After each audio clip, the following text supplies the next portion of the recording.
Hi everybody, this is the Rocky Outcrop show. I'm Rocky and you're here with us on the Outcrop, rising above the river rapids of the stuff that normally washes people out in trading as part of the rising tide. Thanks so much for joining us, really do appreciate it.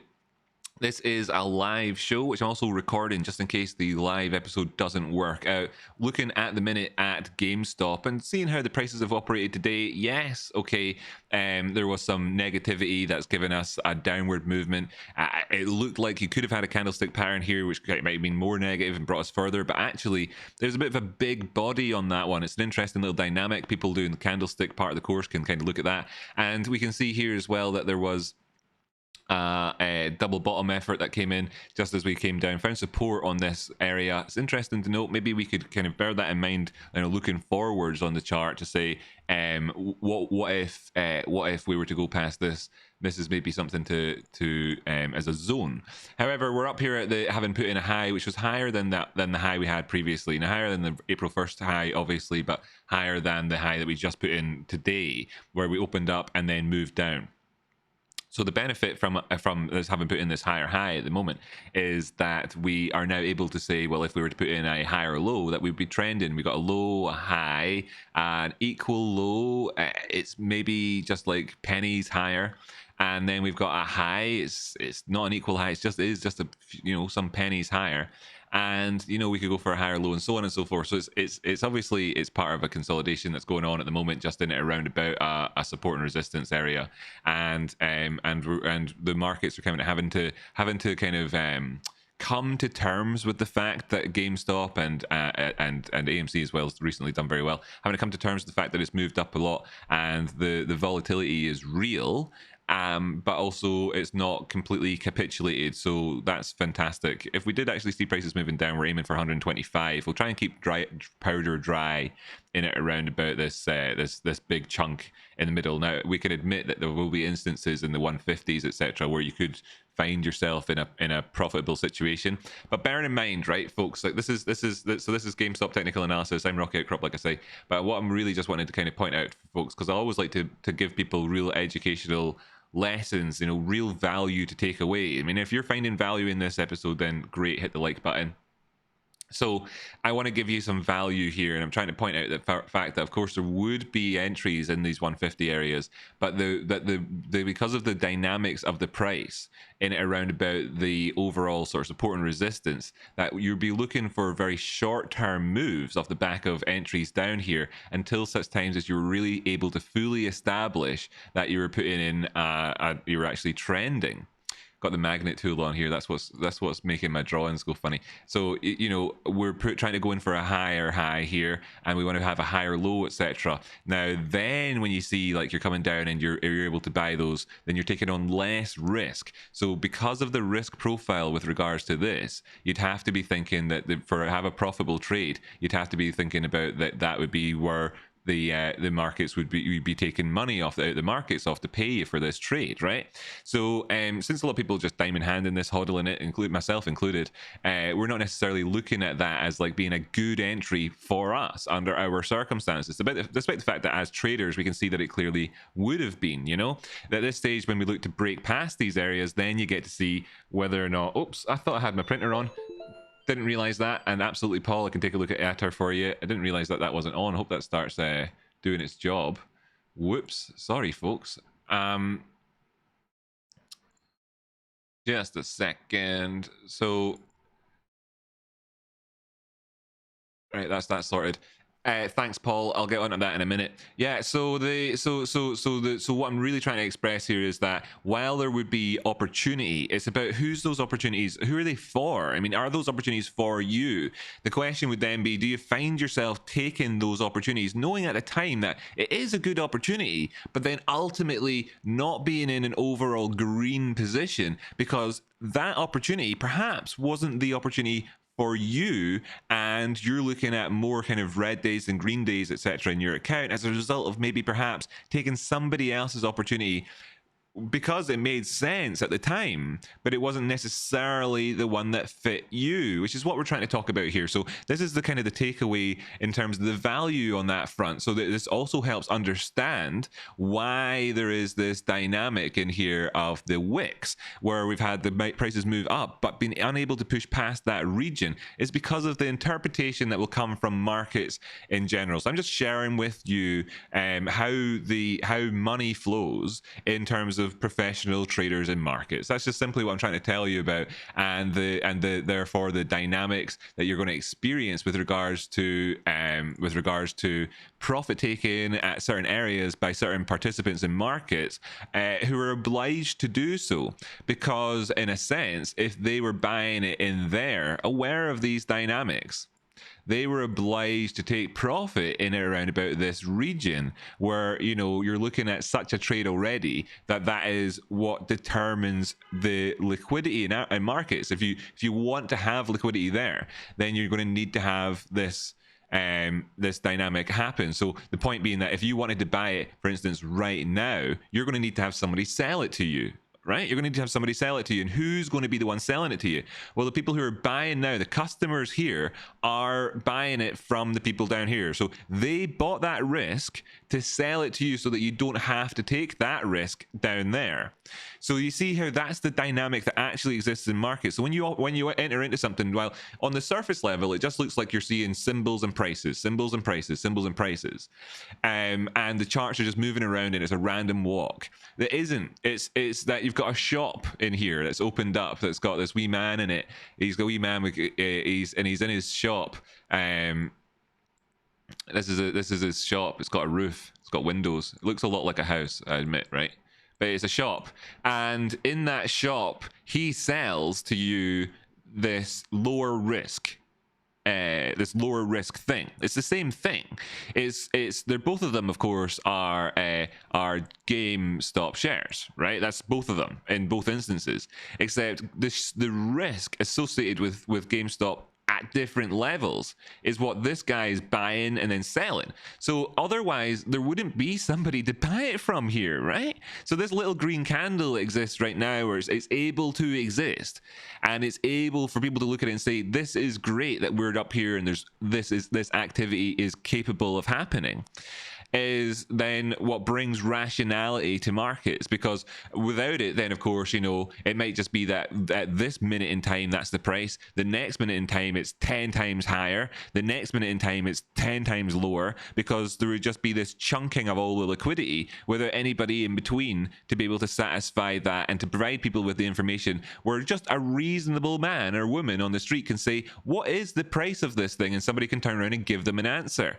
Otherwise, you'd have just, you know, this sort of silent auction, sort of secret auction, you know, where you put your letters in little envelopes, you pop them in, and you don't know if you've won or not. And that's not how. So this is what facilitates that from that existing, right? So that's my little kind of lesson for the day, and I like to do that during the show, so that people who watch here come with some knowledge about markets, leave with a greater degree of clarity, and then are inclined to come back again, because this is what it's like every single day. Just ask anybody in the chat. That's something that's obviously not really talked about in those dynamics before, and it's always something fresh and new every day. It's why people are part of the community, and how people are able to lift each other up and all that sort of stuff. But I'm preaching to the choir here, of course, as I look in the chat and I see that I see so many familiar names out there.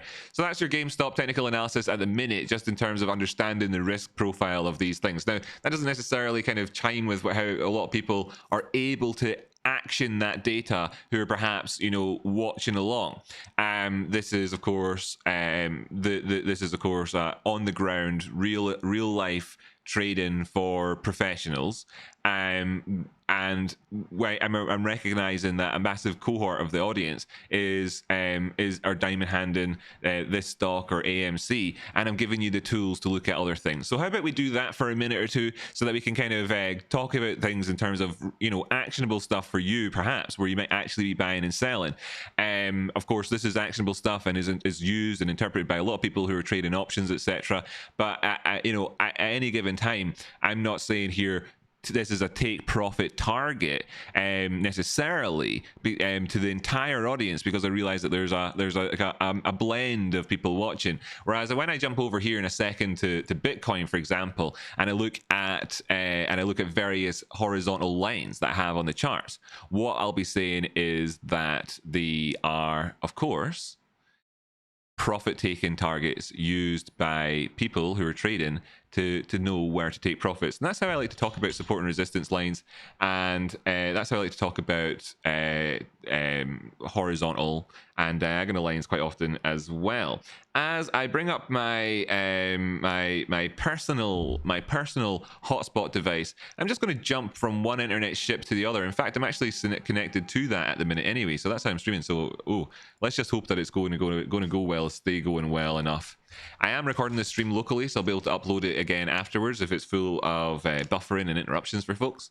Let me know in the chat if you're having a smooth enough stream experience. I'd like to know, and let me know as well if you are if you've got any sort of crypto trades on at the minute. Just going to ask everybody in the chat. So people that are watching along later, you can see this in the chat. The poll results will come up. You won't be able to take part in the poll, but people who are watching along live at the minute can take part in this poll, and it'll be really informative for everybody. You know, it'll be a question about crypto. Now, people who are watching might think, who cares about crypto, etc. And let's just find out in terms of number wise and that who out there is. And you're going to be three options. One is just, you know, they don't do crypto at all. They don't do it, and they don't intend on it. The second option is that, you know, either they've just started, or they're recent, or they're going to start soon and they've got intentions to do it. Or three, that they're fairly seasoned in crypto and that, just to try and get a feel for it. So that's an option for everybody that you can hit, and I'll put that poll up now so everybody can take part. So what's your crypto position or attitude, I should say. So the first one was not into it and don't see me starting. Right? Oh, too many letters in this thing. And then the next option is, of course, that you are either into it recently or planning. And then the third one is seasoned, love me some crypto.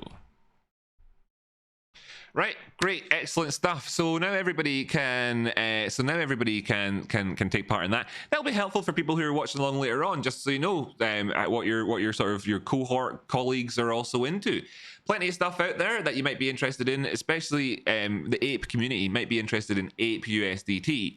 It is a cryptocurrency with the name ape, right? And that's for reals. You know, you might actually be interested in that, because that's the crypto that's associated with these massive NFTs, which are the Bored Apes. Now, I'm not going to go and explain all of the different dynamics there, just simply to put that there is this thing happening out there in the world, and either you kind of already know about it already, or you don't, but it is a thing, and we can take a look at it. But this is, of course, the crypto. This is, of course, Bitcoin at the minute that we've got up, and we'll talk about this just now here. That's a mind message, Cobalt. So let's just look it up here. Appreciate your explanations. Oh, I was about to read these.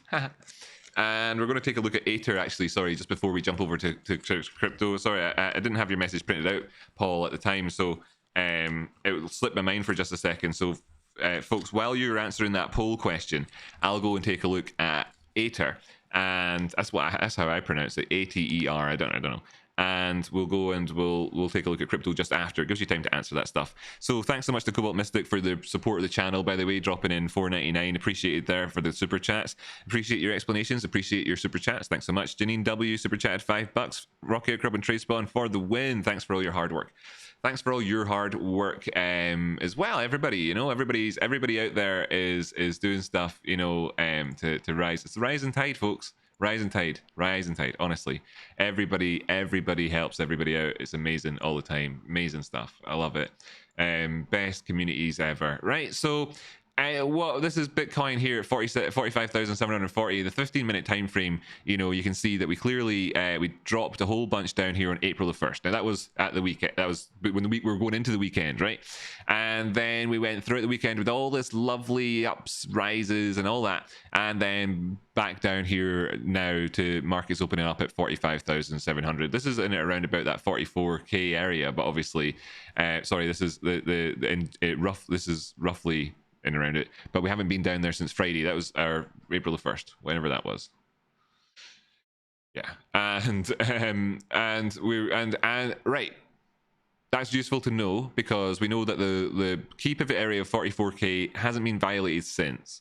We know that we've actually had some positivity throughout the weekend, but it hasn't. But it doesn't necessarily tie directly to where we left off at, and we've come back towards that area since. So this is like a call to us to look at the CME charts and see how we reacted at the last night and today to the price action, as opposed to so you know, this is right now live price action on the 15-minute time frame. I'm going to just jump over to the CME futures chart. This is going to give us a bit more information and just see how we've got on over here today. So this opened up last night, April the 3rd, Sunday night, and then we gone down. We had a big gap on the charts. We filled that in. When we filled in the gap, we pushed on down to fill in another gap that was on the charts, and then we've come back down to this region. So there was a prior gap over there in history, so that's good to know. And where are we just now? So that's just a little bit of context for us, so we can see, and that's also good to know. So when the Sunday happened and it opened up at 47k, the markets just weren't ready for that quite yet. But when we get back above that area, we also know that we're above that. So this is kind of the range of where we are so far today. Not so far today, but with the potential of going, you know, and it's included with regards to just looking back at the last support and resistance area and so on. Just simple, just keeping it nice and clean and simple. We know that obviously our eyes are on this price point just here, you know, where we had that previous low. We know that we've got that. That's drawn in. That's clear. It's obvious. But the main kind of discussion that we're having is with regards to this general box and price. So just going to measure this out just so you can see where we are. And the 382, this is the linear chart, by the way, folks. Logarithmic chart's not a million miles. I'm going to leave on logarithmic from now on, actually. Shit, sorry, man. I completely forgot. I said I was going to look at hr. Completely forgot. Sorry about that, man. Sorry about that. What happened to my brain there? We'll go take a look at hr. And my old favorite CLF, please. Yeah, no problem, Paul. Thanks so much for that. So these are the levels that we're looking at just now on Bitcoin. We're suffering at this point with regards to the fact that we're just below the 382. We had previous support here. It's now resistance, flipped that way. In the meantime, 45,870. I think it's fairly clear that getting above that gives us the opportunity to get back into the breathing space of 46k. That's good to know because the breathing space is desirable. And here, when we're looking at the total market cap and asking for us to maintain all of this good work that we've done, breaking up above 2 trillion, which is where the 44k area lines up with on Bitcoin. That's very, very, very good for us to see. Well, the total market cap's above 120. Again, very, very good. Note here that the 1st of April was still above 1 trillion when it's on its lows, and we're looking at this and thinking very, very, very good. Now there's this issue here where you could look, I'll just get rid of my arrows. There's this issue here where you could look at the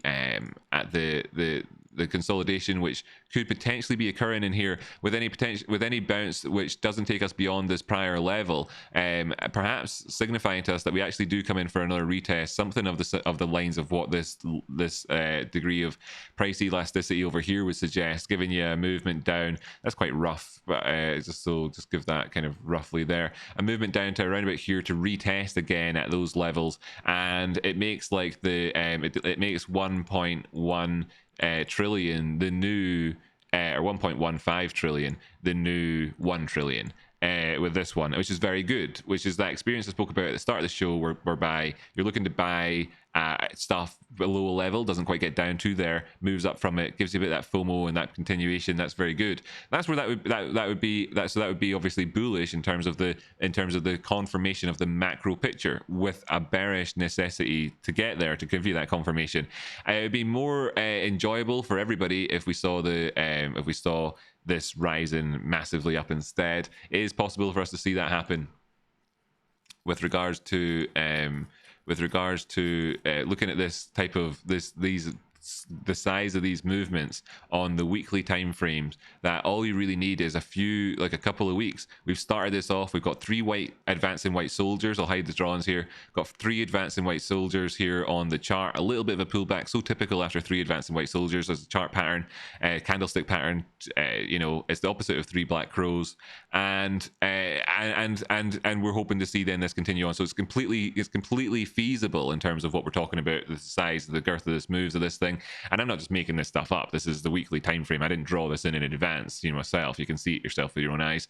So yeah, great. So what I really want to take a look at then is, of course, Aether and CLF. And then when we roll back around to crypto, we're going to take a look at a couple of altcoins, because there's something interesting I want to show you. And we're also going to finish off that dynamic there, because there is more information by looking at the USDT dominance chart, and we're looking at a couple of other charts we've seen recently with big movements on them. There could be some big opportunities. I wonder what's happening right now, in fact, with some of them. Ooh, because they could be good. Let me just real quick check before we move off. So here's an example: 38.90. Wow, this has had a real big drop down recently. It was at 64.37 just last week. This is the weekly time frame, 24-hour time frame here, showing you that we've had this big drop down. I wonder what's going on. This is the sort of thing that people who are trading this coin recently will be concerned about. I want to see, where could this end up going? Where's your best price entry on it? Is there any knife catching to be had as well? That type of thing, or other coins related, similar sort of ideas. Anything out there, people can suggest them themselves if they're interested as well. So let's go take a look at this one, Aether. Now, this has had a nice rise recently, I've heard as well, up more than 50%, 65% up on the day so far today. Fantastic stuff. The 24-hour time frame not giving us that insight. We know that we're up today, and that we can see from this, of course, that we're still up very, very high. 1-hour time frame starts to kind of break down the picture for us a bit more, but we're still not getting to see the data clearly. Here's the 15-minute time frame, and we can see a few kind of artifacts that are worth pointing out. Here's a little gap on the charts, so we'll kind of try and cast our eyes back to this zone again as we look up here and see if there still remains a gap on different time frames real quick. Here's the 1-hour time frame, yes. 4-hour time frame, yes indeed. Daily time frame, no, it's not here on the daily time frames. That's an interesting dynamic again. We have already essentially covered this off from the macro view point of view. Have I got my own flash showing up here? If not, in fact, though.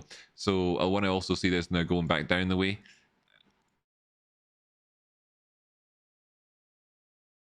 And we got what looks to be, at the minute,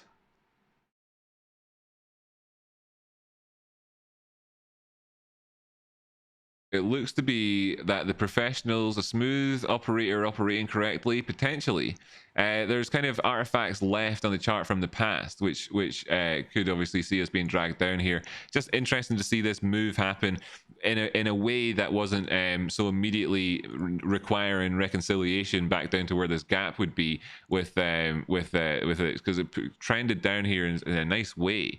In fact, in a nice way to burn off the previous highs without actually the strength of trend, without actually in the downward movement, without actually getting too weak. What am I trying to say there? I'm trying to say essentially that what we see is that that while we were moving, trending down the way here, that we only went into chop for a very, very small period of time. We managed to do that quite nicely. We weren't going too strictly sideways. Anyway, doesn't matter. Sorry, this is an interesting dynamic. Thanks so much, by the way, to Paul for donating for this. This movement up the way here so far is interesting. I would say it's one of those half-staff things like we talked about before. Interesting dynamic right here for us with regards to the failure swing. Paul, I know you were watching last week with regards to failure swing chat, so just want to point this out again, that you can see, of course, here's a bearishly divergent series of highs, and of course here is our failed point, and that then I would interpret this using the same thing. It is incredibly powerful. As I say, I'll just leave this the sort of the crossing and uncrossing, and then right about to cross back over again MACD as it stands as well. People who are looking at this chart and want more detail on it in their own TA might want to think about the implications of chart patterns on oscillators down below. So I'll leave this with you. It's pretty big, pretty big stuff there. Of course, as well, that you can see that's there. So yeah, and we're doing all right at the minute. I'm going to stick with it, essentially, is what I'm saying to you, Paul, right? I'm going to stick with it, which is mental because of how we're going. I'm looking for this to actually operate along the lines of a half-staff flag pattern, but I'm going to so rapidamente get out of this thing if it goes to poop. So rapidamente. I'm not bothered about holding on to it below 330, all the threes, right? We'll just call it all the threes on this one for just now as an initial interpretation. Be a little bit more strict perhaps, or not with this one. I just want to see myself. No, in fact, see this here? Look at that. It lines up perfectly with the 382 on the linear scale. I mean, talk about Scott Carney or whatever. This would be also, if he wasn't using harmonics, I don't want to put words in the guy's mouth. One day we'll have him on the show and he can put his own words in his own mouth. How about that? But he would probably be looking at this area and saying that that's how he would look at it, right? So you got a lot of different interpretations in there, bang on that area, and we can be as strict as we like about it. That 333 is how I would manage my kind of cutoff for it. Now, I would like to say as well that interaction with this line and a resurgence up from it would also operate as your best buy point. I'm really just pointing out that this is a pivot. And CLF, right? Okay, great, nice one. So how's it been going on over there in CLF land? Arterian, oh wait, no, that was different news. Like, just load up this page properly. Come on, load up now. This is, of course, Cleveland Cliffs Inc. It's traded on the NYSE. We can see that today's range of price action has been lows of 31.79, highs of 32.50, and that's because the price action has been fairly tight in this region right here. We can see that it is, of course, tightening up as well. Not only has it been tight, but it's getting tighter in the way that the coil that you're the spring that you're pushing on, eventually it's going to want to spring out again in that lovely concertina effect that we see on charts all the time. This is obviously getting closer and closer to that point, ready for one fairly soon. It's mid-range, right? It's mid-range as well. Key kind of interesting point here. We can see that if we did push up a little bit into kind of what we would obviously describe in this area here, this whole area just here, what would that be called? I would say, of course, that is your fake out territory.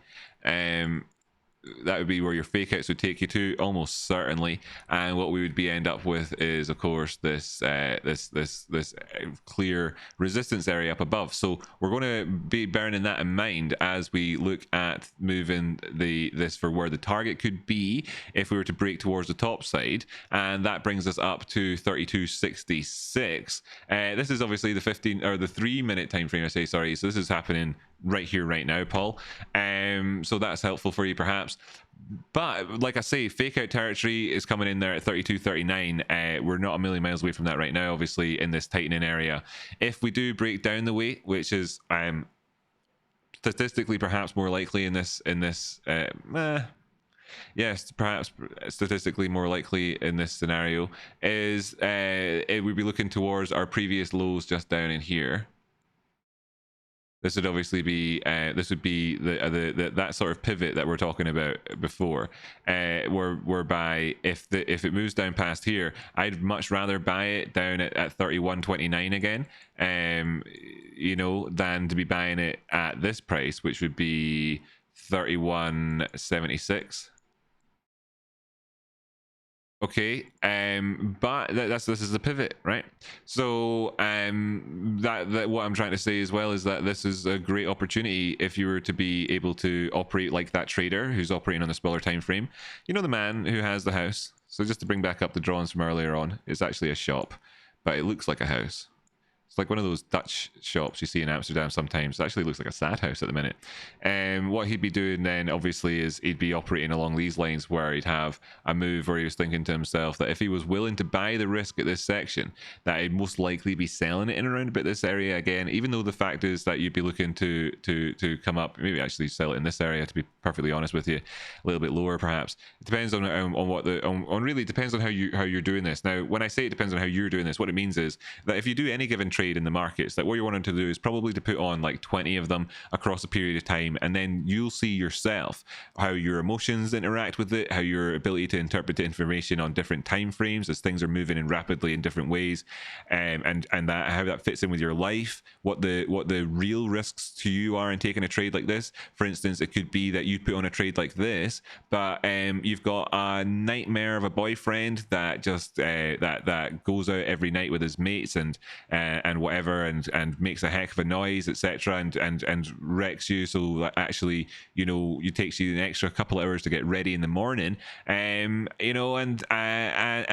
once you've got your day started properly, then you're able to take the smaller term time frame trades, and maybe not in the first few hours of the morning. For instance, things like that are going to be the biggest impacts probably on your trading after a certain period of time. You're only going to find that over a certain period of time, but this is how that would work for your man in the house over here, right? If he was talking about that, because then at this point, if it pushed down past it, you're looking at an increase in liquidity towards the downside. You can see this operating in a number of different ways for you if you want to kind of fact check in terms of like how you think about things. We can see that this movement down here where that pivot is lines up perfectly with the 618 golden pocket on the logarithmic chart, for example, right? Just for example, it's like I can always pull these out. That this is the quickest way to kind of give you that short fire confluence where it's like, oh, where's he's interpreting this using just price action alone, essentially, because everything that I said before was all just done on the size of these candles and the movements that they'd had. That was all it was, not even using volume or anything, right? Just that's all it was, price action alone. And then I show you, well, how does that measure up with like Fibonacci theory? And then boom. So like that's how you would do that. Otherwise, you'd be packing up and getting out of there. Where? Probably at the golden pocket, pushing past it, right? That's when that. And then then you're looking down at those other. I hope that helps, Paul. If it doesn't, and let me know in the next time you're asking about these stocks, and I'll give you broader analysis again. I normally give you a bit broader stuff, but then I noticed after a couple of your messages recently that that you were taking action on the day, trading that intraday, etc. And I just wanted to give you, although I would prefer probably to go back to broader outlook things, because it helps more people in general, it's a bit more, got a bit longer shelf life after doing the video and stuff. So I'll probably not do that so sort of just only on the short-term timeframes again. Also, it's a little bit financially advisory, and I don't want to be, because I am in one, and none of it was. Just might have sounded like that to somebody who was listening along when they'd be wrong to think so. So yeah, all of that good stuff, right? Excellent, man. Thanks so much. Rocky, could you take a look at TRX Tron Crypto? This came in from Annie Mick. Thanks to the super chat, by the way. That's 1317 there in dollars. I wonder if that was a GBP donation that you put in. I don't know. I'll have to scroll down and see. It's a super chat that you put in, by the way. Thanks so much. So cool.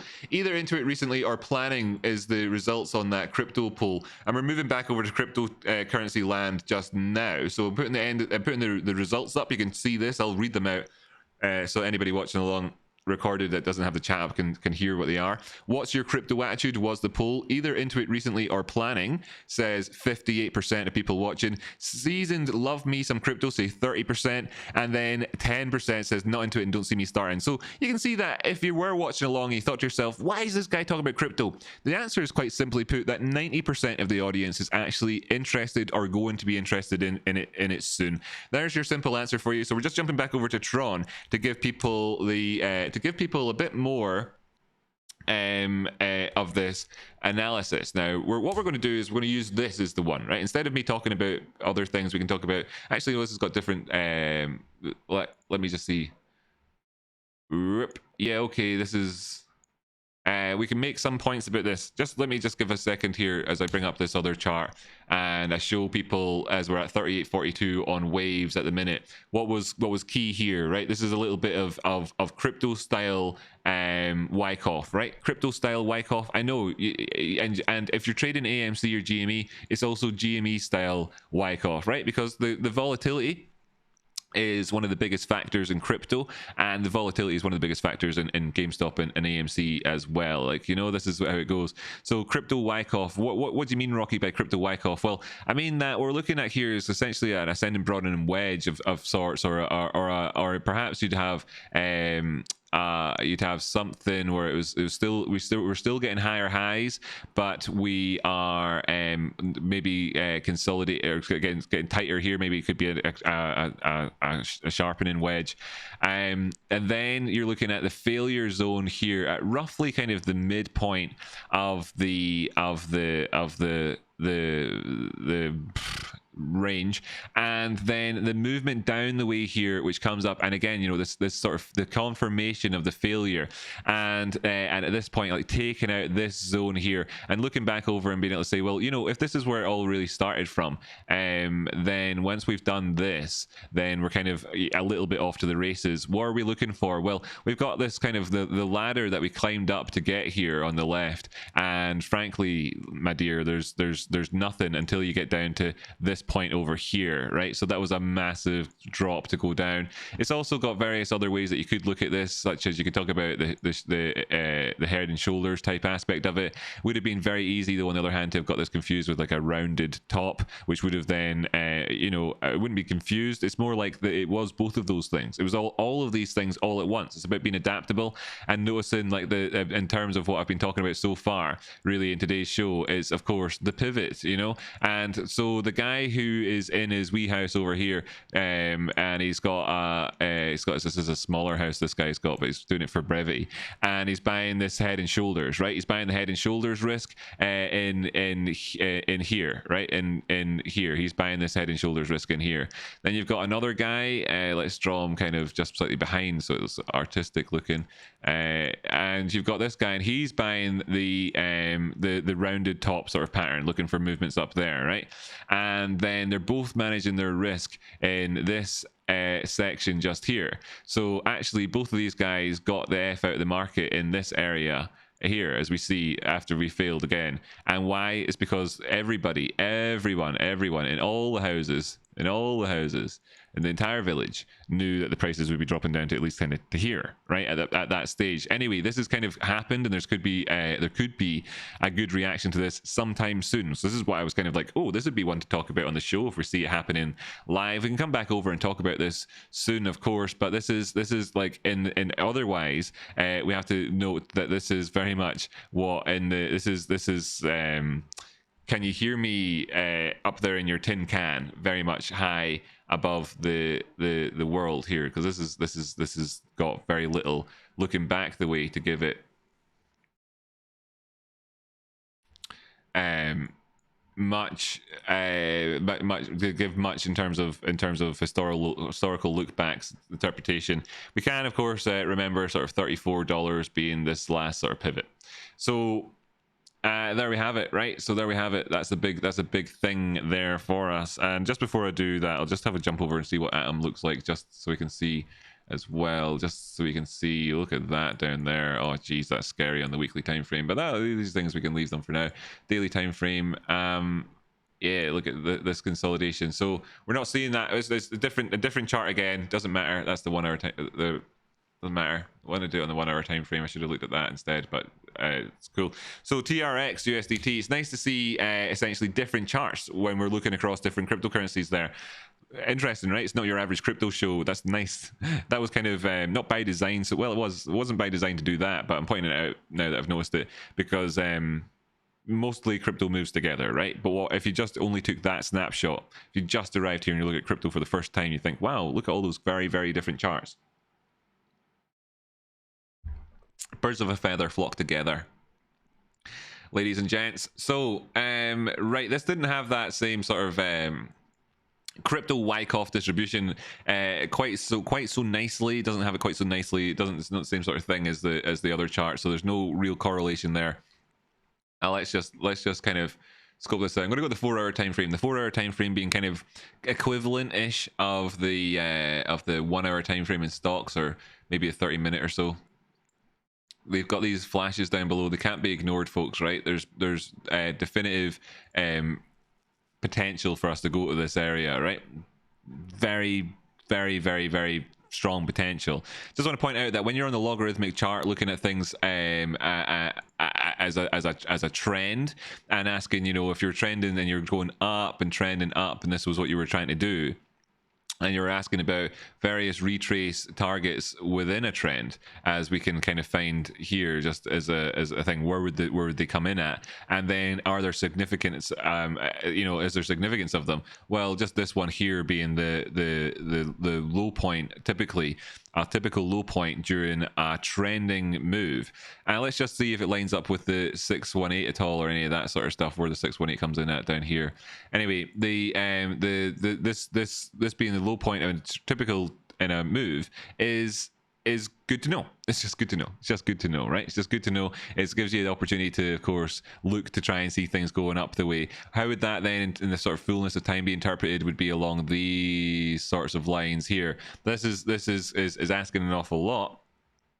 It's asking an awful lot, but there we have it. We're at this point already. So that's worth pointing out. There's a few other things that are absolutely worth pointing out, though, is that there's 3 highs that have come in here in this area, give you a wedge type formation, and where they take you to is bang on to that target down below. So what we're really talking about, again, I want to just and people at this watching along might be starting to feel a sense of transformational knowledge occurring, right? And if you are, hit the like button. This is the value I'm trying to give it to people today. It's considered. I hope that it works for people. I hope that somebody out there is getting the sort of the goodness of it, if you like. Is that at this area, what you have is a guy who's got a freaking body like that, and he's got this a shop, what we're calling it, but the shop actually looks an awful lot like a house.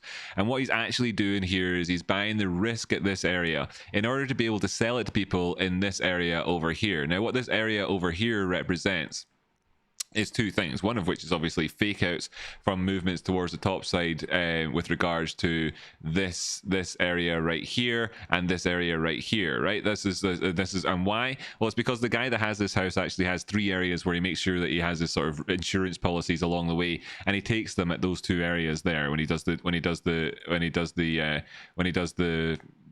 any sort of breakouts or whatever. Does it in those sorts of areas just there.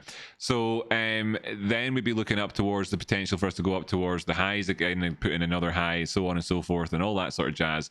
If we were to push up the way, that's what he's doing. And at the minute, he knows himself that that's a really kind of, you know, it's a very risky thing. So what he's doing is he's doing this exact thing just here. He thinks to himself, I'm not going to expose myself to any more risk, because what does he do? He buys and sells risk. So what's he bought when he bought the risk? Is he at any time he puts a trade in just here, he's bought that red area just there. He's bought that risk, right? So how much risk is he buying is the question. Well, he's buying like just that much risk. He isn't buying this much risk. He isn't buying this, but he's buying this much. And where is he selling it at? He's selling it up here, right? And along the way, you'll probably sell it here and all that as well, right? So that's what that is. That's how markets work.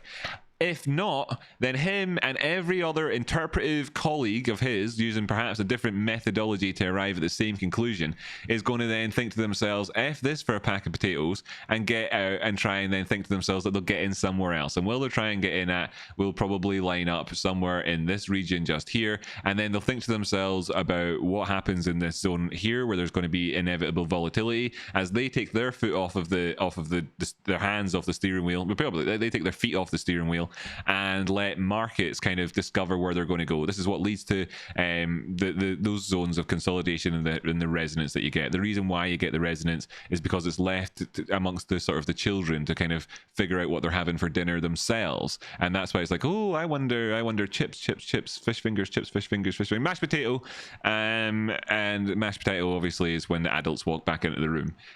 So right, great, cool. I think we've probably covered a bit there. That's probably quite helpful. I might have gone a bit esoteric on it, but I don't think so. I think I was explaining things fairly well, essentially. So if you are looking in this region, then that's the way that you're thinking, and you're quite possibly that dude, in which case you know that you're looking towards this area just here, which is of course 73, and you're looking towards this area here, which is 75.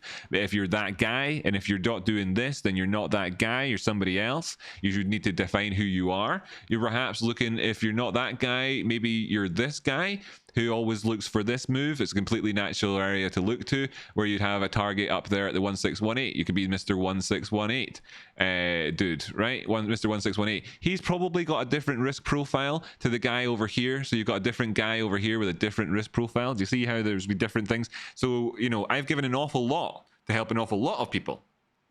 And if you fit into one of those boxes, it will help you directly. And if it doesn't, well then, you know, just by knowing where you stand, and if you are either of these people or not, you might be able to figure out what you should be doing in your trades with this stuff, right? Okie dokie. So there's a few points I wanted to make here. I've had to restart the stream 4 times this taking us through. That is real awful. Well, folks, by the way, out there, if there is an issue with this afterwards, it doesn't work, I will be able to upload it as a video itself. So just let you know, we're at 54 minutes. I've got a few points I was going to make here on the show remaining with regards to that cryptocurrency thing, and I want to show you just that just now here. So this is the USDT dominance chart, and we'll just stick it up to something big so we can see what's been going on over the last wee whiley. And of course there is this area just here, and there's this area just here. Now what you're going to see out there in the world, folks, if you look at this elsewhere, I'm going to try and make this fairly quick and helpful, it should be a helpful clip for folks, is that you're going to be seeing people looking at this on the linear chart typically as a starting thing. So I'll just do that so you can see. You'll see that there is this this area up above, which is associated with tons of wicks, right? So you're going to have people then look to this like this and say this is a liquidity area, right? So this is one interpretation of the chart. It's totally valid, by the way. I'm not being dismissive. I'm saying this is a totally valid interpretation of the way that this is working. And then that naturally what you'd be looking for is a question with this on this linear basis as to whether or not, if this kind of is a fat liquidity zone up there, that you also have a kind of a fat liquidity zone down here, and that this is actually a parallel channel that we're in, right? Can you see? This is just something that I wanted to point out. I wanted to give everybody, I'm trying to do it fairly quickly so you can see behind the curtains somewhat of the way that the markets work, but without it having to take all day, you know, for you to understand these sorts of points that I'm trying to make. So you'll be looking at a parallel channel in and around about this. Speaking and trying to draw that at the same time, didn't quite get it lined up perfectly, but you get the point that I'm trying to make overall, and these sorts of ideas. And I just wanted to point out that as well, you could look at this with a bit more kind of emphasis on the fact that these lows, whilst they've come down a good deal from their highs, have been proportionally lower movements down the way to a fairly noticeable degree, to the point where you could make this a little bit more wedgy perhaps. Now that's fine, it's fine. Just wanted to point out the dynamics. This region up above is where there's that liquidity area. What you could be looking at then, in the way that almost everybody, logarithmic, linear, channels, parallels, anything else, and we'd be looking at it, would be taking this guts of the move and thinking to themselves that it could perhaps go up a bit more. Just whether or not they're articulating it that way or not, that's essentially all roads lead to Rome, folks. All roads lead to Rome. So that's what essentially that they're looking at. Could be various different other things that people have got on the go that's making them have these conclusions. And you could have a massive series of moves, like whenever I did the video a long time ago about AMC going up to millions of bucks and whatever else, I was looking up as high as like the 4414 Fibonacci area, for example. And this is the sort of thing that a lot of people out there will be would be aiming to, you know, in terms of like ridiculousness happening in markets. It looks insane there on the linear chart, though. On the logarithmic chart, maybe not quite so much when we recognize that this is that same distance up the way, you know, and it's not the same distance on the linear chart. So I just wanted to point out that dynamic. And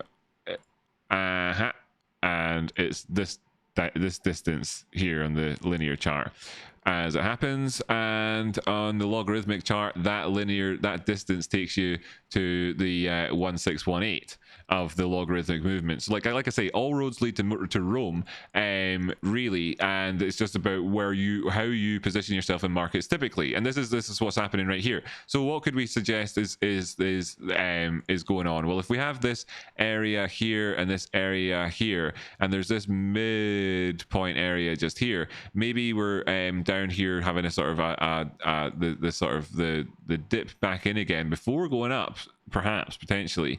It could also be that you're looking down the way. Now you're going to have different folks out there that have got different houses, and we've been through this already a lot of times, based off of different interpretations from this area, and this area. These are the three main areas where you're going to have three different of these guys looking at what they're doing, right? In those three areas. That's actually as it happens.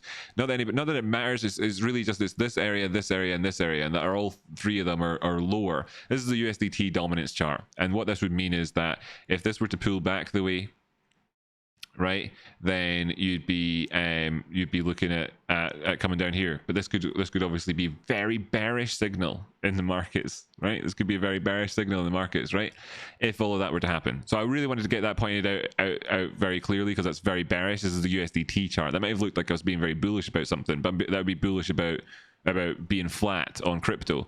Now so then in that sense, what we need is for all these three people to be wrong, don't we? Yes, we do.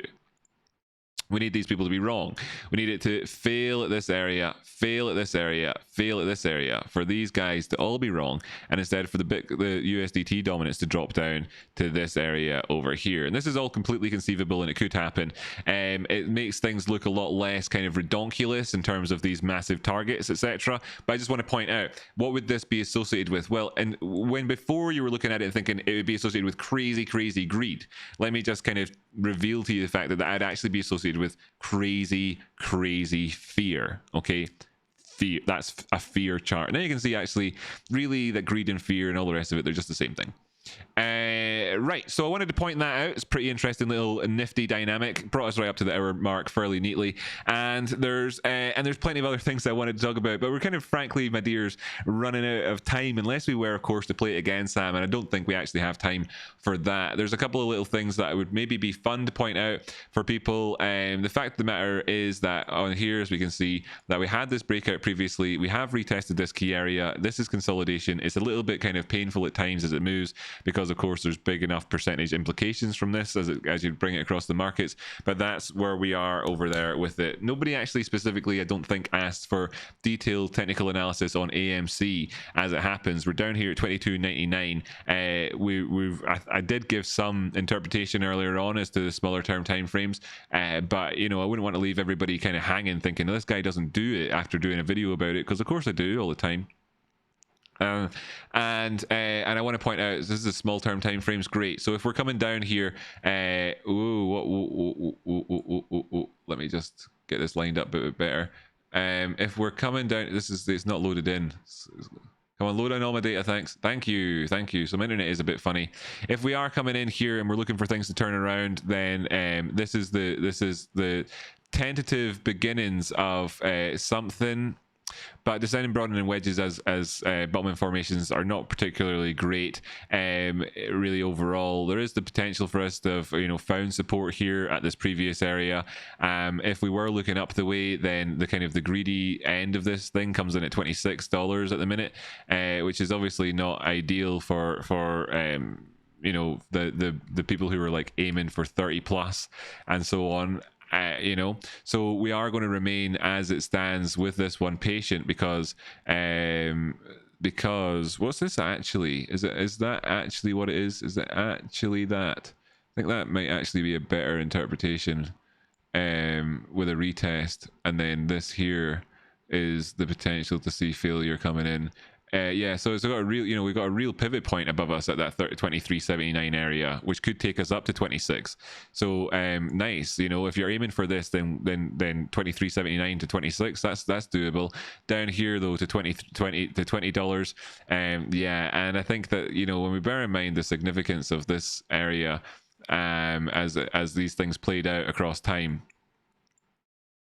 on the way down, like all of this stuff, as it always does, you can link it all up, that this is just the latest of these. So that's 1, 2, 3 along the way, movements all the way along. It's all kind of worked out.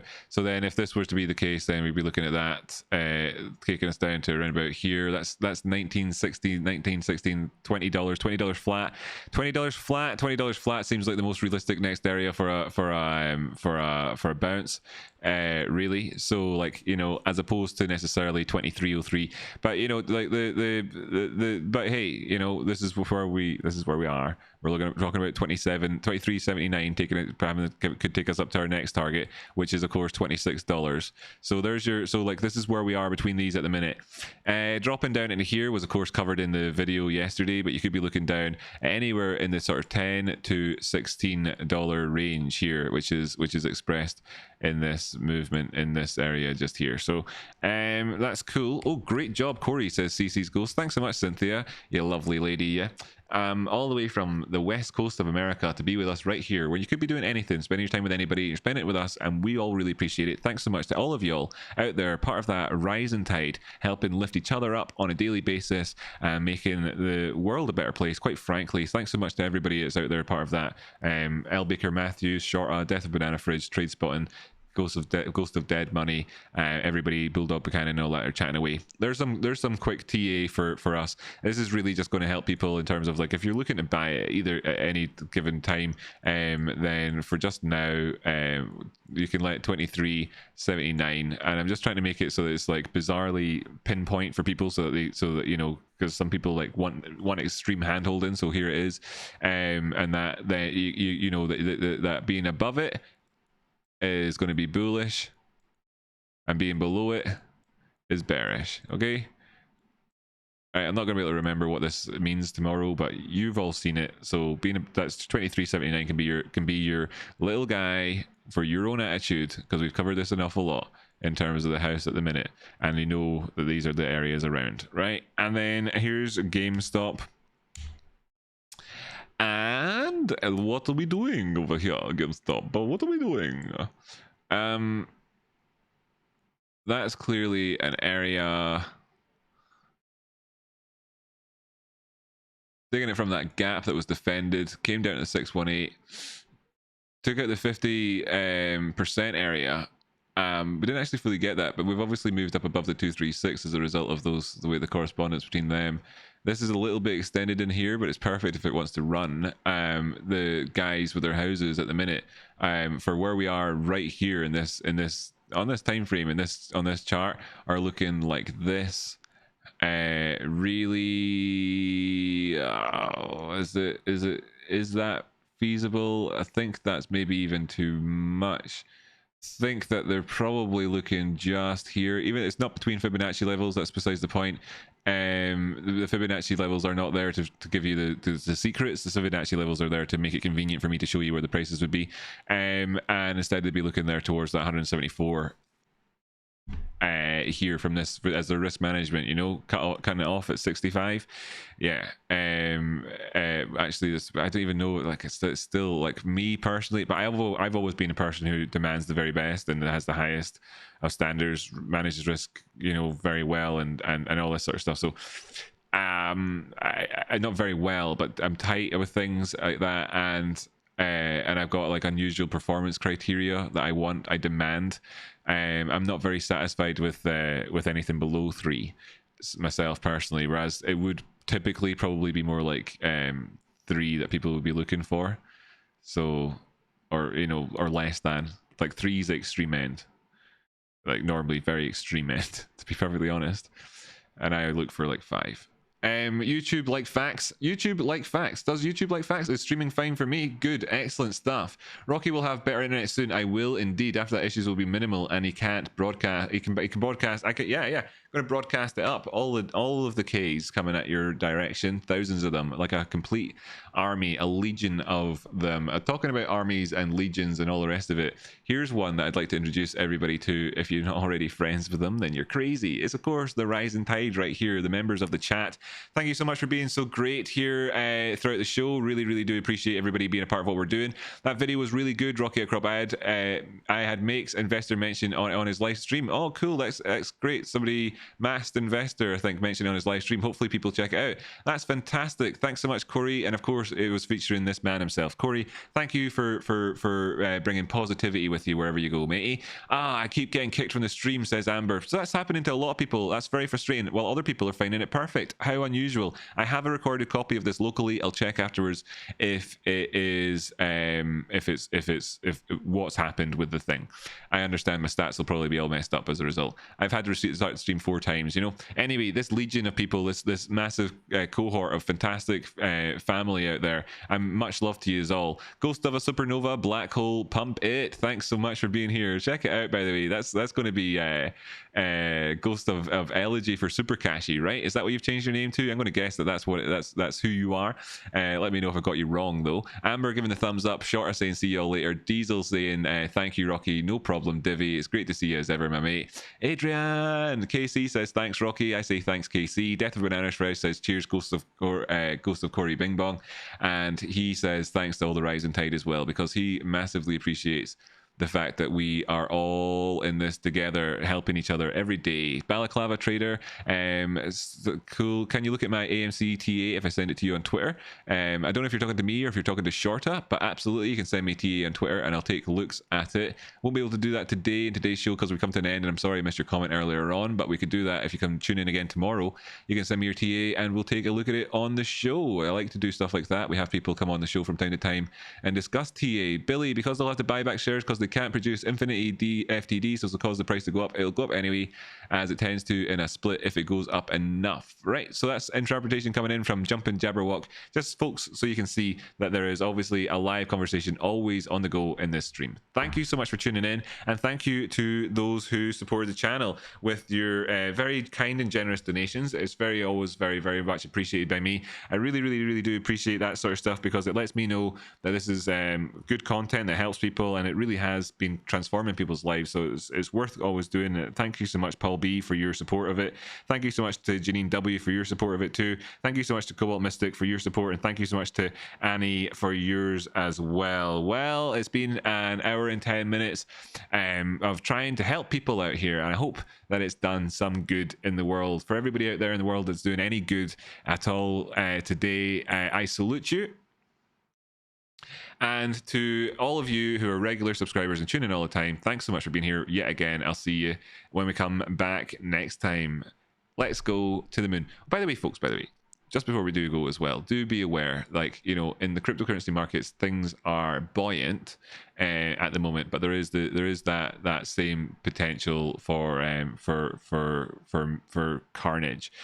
Looking up the way and seeing this moving up towards the likes of 46,105 and failing will probably be interpreted by people as having had, you know, a high, a low, a lower high, a lower low, and a lower high, and that while these points here could be connected up, and of course these could be connected up too into a formation which looks like this, it doesn't necessarily have to break towards the top side, and we would need to be very much keenly aware of the gaps and of course not the gaps but the of the overall pivot, because if we do break that area, then we have a flash target coming in inside this circle down below. That's of course, you know, based on the Rocky Outcrop indicators, proprietary and all that. It's not going to tell you how it works and why and all the rest of it, but the truth of it is that it works an awful lot, 90% of the time. So what we really do need to see is for this to get the positivity to carry it up the way, you know, in the way that this could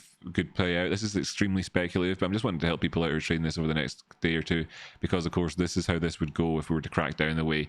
Curious eyes will remain stuck on the prize of things like Total 2, hoping that does indeed get us cracked towards the top side, focusing over here and hoping that we, you know, if we do see that the Bitcoin price drops, as it you know, if it does, that the this number here drops an awful lot along with it. And they'll also be curious as to other things like the USDT dominance chart, which we had earlier on as well. It's going to actually attach to my I'm going to actually put in my list over here as well, because I want to have it in there. So I'm going to add this to the, where's the button? I've got the flash up. I'll do it off after the show. I'll add this to my favorites list here in the top, or during it. So you'll be looking at this where the guys are selling it on their shops and that, and how the things could obviously go. And if they were to go that way, the fear that would come in, and that's when you're starting to look towards these cascading markets. So I'm not actually being bearish on the markets at all. I've been quite clear that I've been bullish. One of the things about today with the Bitcoin stuff is that because I've been so clearly speculating on the big broad term targets and how we've moved so well past that 2 trillion area, I wanted to bring back that area of awareness to the downside for any threat, and how we would keep an eye out for that, because you know, I've been pushing the bullish case scenario for a while, and I want everybody to be aware of how they could have their finger on the pulse in a really kind of smart and different way of any downside potential. That's all that was. Thanks so much for tuning in. Really do appreciate it. See you next time.